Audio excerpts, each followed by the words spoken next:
Dad, is now a good time? Huh? Lily? I haven't heard from you in a while. What's up? You know, I'd love it if you showed your face around here sometimes. I miss you, you know.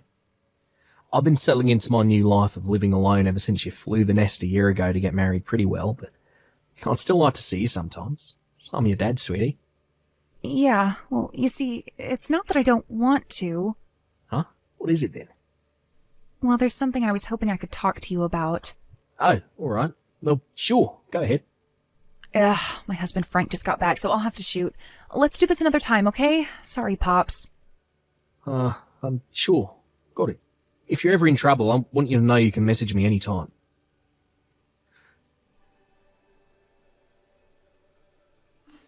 Hey, Lily, you messaged your dad behind my back yesterday, didn't you? I know everything. Huh? No, I didn't. Do not lie to me, woman. I got done looking through your phone hours ago.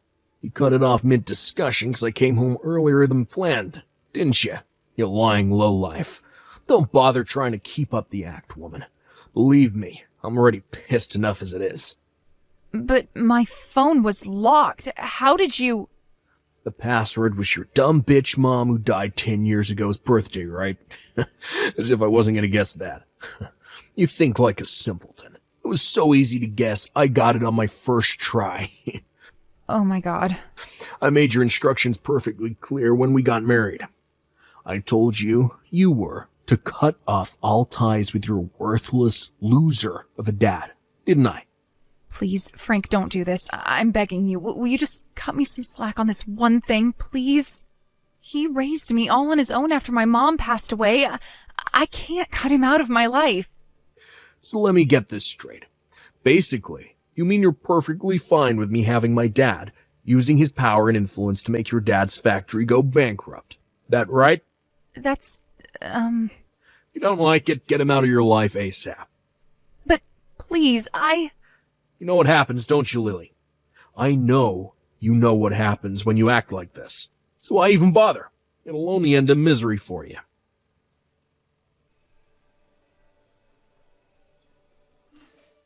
Dad, help me. Lily? What's wrong? Frank kicked me out of the house. He kicked you out? But we're in the middle of a major typhoon. It's not safe to be outside right now. Yeah, that's why he kicked me out. What the hell is going on here, Lily?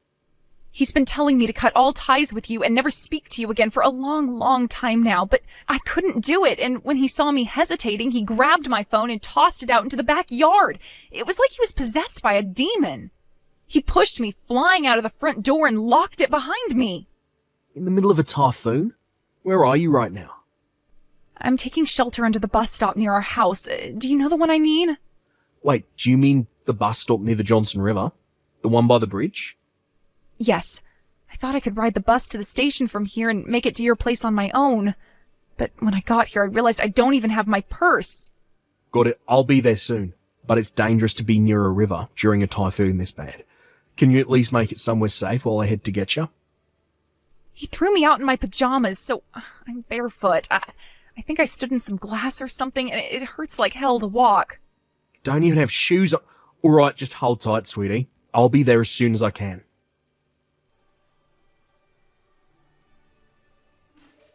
Frank, is now a good time? Oh, aren't you Lily's dad? Been a long time, huh? Hope you're doing well, sir. Isn't the typhoon today awful? I'll see. So you're aware we're in the middle of an awful typhoon, then? Huh? Yeah, of course. I'd have to be blind and deaf not to know this is a really bad one. The boss called and told me not to go into the office today, so I'm working remotely instead. I'll see. So you kick my daughter out barefoot in the middle of a horrible typhoon, while you sit working in safety at home without a care in the world. Huh? What exactly are you talking about? Lily's doing the dishes in the kitchen as we speak. Oh, that reminds me. She accidentally dropped her phone in the sink, so she can't message you right now. We're gonna drive out to the phone shop to get her a new one once the typhoon calms down, so sorry, but we'd appreciate it if you waited a little before trying to contact her. I don't plan on letting Lily go back to you. Huh? She's here with me right now. What? What the hell do you think you're playing at, boy? But I broke her phone. How the... Yeah, she told me all about how you tossed her phone into the yard in the middle of the worst typhoon the state of California has seen in 26 years. Fortunately, it landed on the lawn and is well known as being one of the best phones on the market for water resistance. After picking it up and getting herself to safety, she messaged me explaining all the horrible abuse you'd been subjecting her to and begged me for help. I rushed out to help her in the middle of the typhoon as soon as I got the message. I barely recognized her, Frank. She weighs 35 kilograms for crying out loud. Seriously? It would appear you've been constantly pressuring her to break off all ties with me. Do you mind explaining why you did that? Whatever. I guess if you know it can't be helped, there's no use in trying to keep up the act anymore. I see. Does that mean you're finally going to man up? Show me your true colours? You want to know who I really am?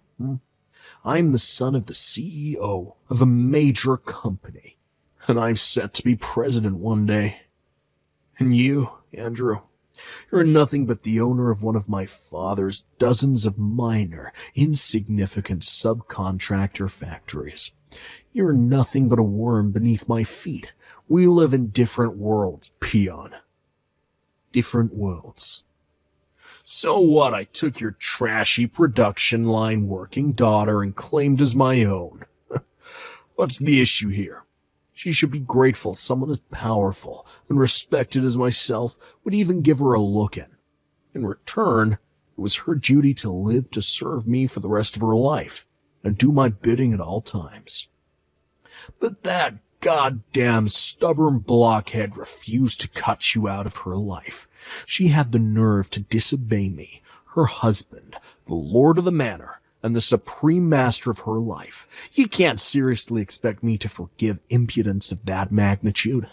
It might seem cruel, but this is the only way to educate her in the ways of wifeliness and make her see sense. I kicked your dumbass daughter out barefoot to educate her in the ways of being a good wife.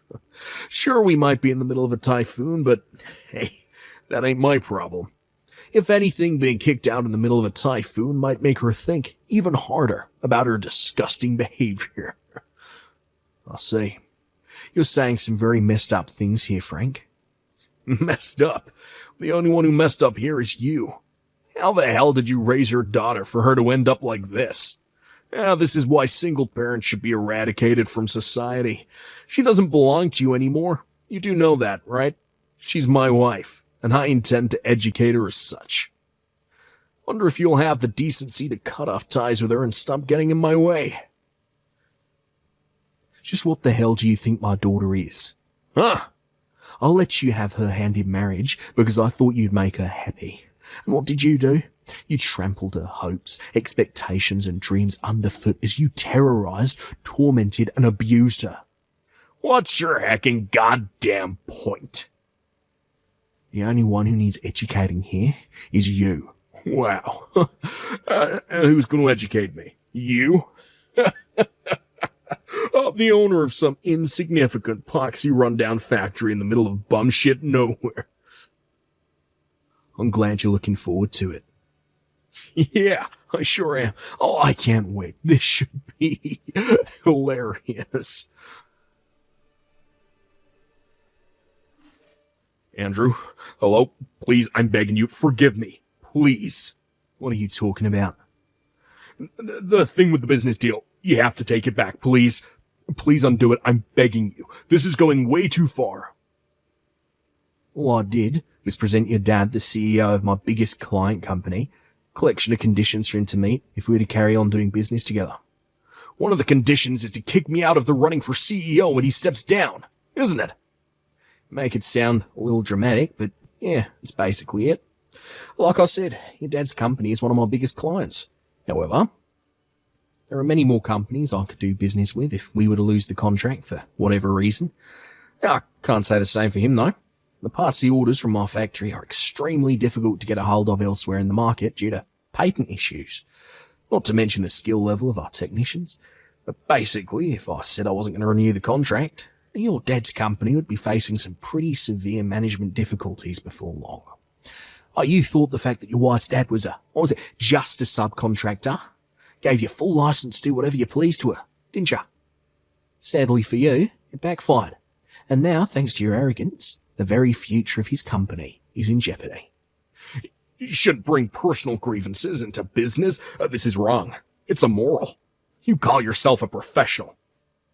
Personal grievances? Oh, this is nothing of the sort. How is it not? Oh, sure, this might have started out with private affairs, but no matter how you look at it, kicking my daughter out of the house in her pajamas, barefoot and terrified in the middle of a typhoon, is totally insane, devoid of reason. How could I allow someone so utterly lacking in humanity, without even a shred of basic decency, and not to mention common sense, to become the CEO of my biggest client company? Looking at this from a purely business perspective, after what you did, it'd be impossible for me to do business with you and have peace of mind that things on your end would be well run. As a result, I had no choice but to voice my concerns with the current CEO. Here's what I said. Were your son to inherit the company, I would be forced to terminate our contract. Accordingly, in order to continue our business relationship, I require that you appoint an alternative CEO and give me full guarantee that he will never wield any power in the executive decision-making process. Wait, so in that case, if I can get Lily to forgive me, then we can carry on with the contract like nothing happened, right? Excuse me? Right, understood. Give me some time. I'll have this whole thing sorted out in a jiffy. Hey, Lily, you dumb bitch. Undo this stupid mess you made. Make your dad forgive me. Now. If you do, I'll give you back your position of the wife of the future CEO. Are you a complete moron? Huh? Do you have no conception of how you lost your position as future CEO in the first place? Do you have no conception of why my dad is pissed off with you? Do you fail to understand why I want to divorce you and never see you again? Divorce? Yep, I knew it. You still don't understand, do you? Not even after everything that happened as a result of the way you treated me. You were so convinced you had power over my dad due to the situation with your dad's company that you thought you could say and do whatever you pleased to me without any fear of consequences. Sadly for you, you couldn't have been more wrong. I have some self-reflecting of my own to do too. Don't get me wrong, nowhere near as much as you do, but I still need to ask myself some serious questions about what happened. Right. You're right. So you are thinking about the way you behaved then. Oh, I'm really pleased to hear that, babe. All right, we'll chalk this one down to being entirely your fault and move on then.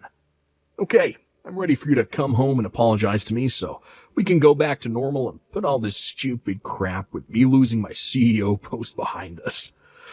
Wait, what? Did you think I was making some kind of apology to you? You're more deluded than I thought. What I meant was that I need to ask myself why I knew so little about my dad's factory. I am mad with myself for not taking more of an interest in him and his work. But you? I never did anything wrong, and I don't have anything to apologize for. What the hell is this? I'll never become CEO if we don't come up with a peaceable resolution here. Don't you want to be the CEO's wife?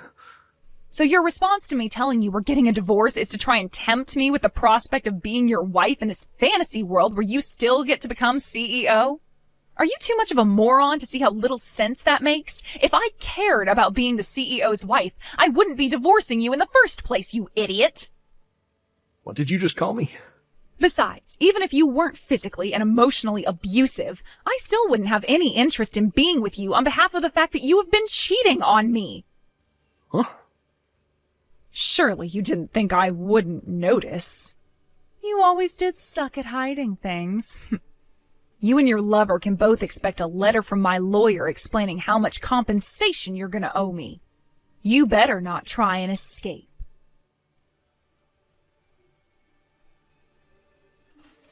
Andrew, are you there? Oh my God.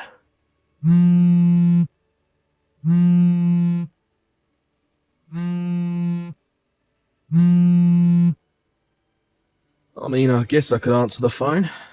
But you see, Frankie boy, thing is, I might lose my temper as soon as I hear your miserable, wretched voice on the other end of it. Drive over to your house, and beat you within an inch of your life. What? Oh, something tells me it'd be in your interest never to message me again. What? But I guess if you're absolutely desperate to tell me something, I could give you a call. You should know that everything I just said about being highly likely to come and beat the crap out of you still stands. So, what's it going to be? No, no, please, don't hurt me. What did you guys learn from today's story? Well, to me, it was a reminder that more often than not, people who look down on those they perceive to be weaker than them are always the first to brown-nose their superiors like subservient little lapdogs. I figured I'd do Frank, who was a living example of exactly that variety of vile human being, a huge favour by seeing to it that he met a fate fitting for the way he treated my daughter. After my daughter got done divorcing him, and after he lost his job at his dad's company, I put in a word for him with my friend who runs a company called Demon Quarry Foundation.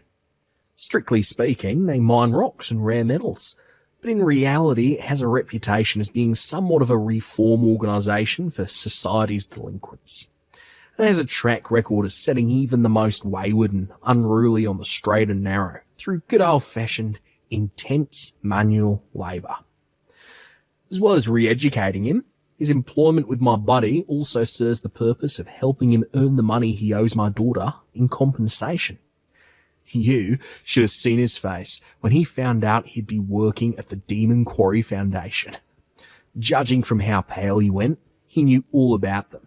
Mentally unprepared for the arduous journey that lay before him, he was loaded into a black van like a lamb being led to the slaughter. See